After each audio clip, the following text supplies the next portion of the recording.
Bonjour à tous, en Côte d'Or, on en sait un peu plus sur le plan social mis en place chez SEB. Le groupe d'électroménager français a annoncé il y a plusieurs jours de nombreuses suppressions d'emplois dans le monde, dont 500 en France. 27 emplois devraient être supprimés sur le site de Selonger. En revanche, une dizaine devraient être créés du côté d'Is-sur-Tille suite à un transfert de 10 postes depuis Alençon. Ces chiffres pourraient encore évoluer au cours de la procédure des 3 prochains mois. Nous sommes aujourd'hui le 8 mars, c'est la journée internationale de lutte des droits des femmes. Une centaine d'organisations appellent à manifester partout en France dans 150 villes. C'est le cas à Dijon où le syndicat Solidaire 21 appelle à une grève féministe à 14h.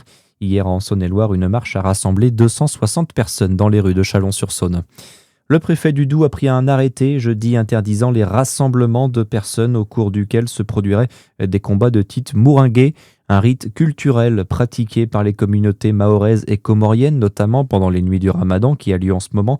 De nombreux rassemblements de ce type avaient eu lieu l'an passé à Besançon. L'arrêté court jusqu'à demain, 8h.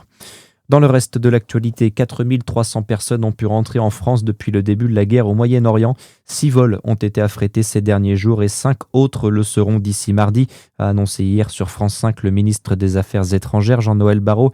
Un vol au départ de Beyrouth au Liban est prévu aujourd'hui notamment. Il faut savoir que près de 400 000 Français résident ou sont de passage dans une douzaine de pays affectés par l'extension du conflit dans la région. Les sports avec du basket. Hier soir, la JDA s'est imposée de 2 petits points sur le parquet de Strasbourg.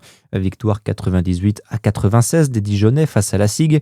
Dijon 10e de Betclic Elite ce matin. Et puis enfin en foot, l'Olympique de Marseille relève la tête et prend sa revanche à Toulouse. Après son élimination en Coupe de France mercredi, les Olympiens ont battu le TFC 1-0 hier soir. Marseille qui est 3e ce matin. Très bonne journée à tous sur Fréquence Plus.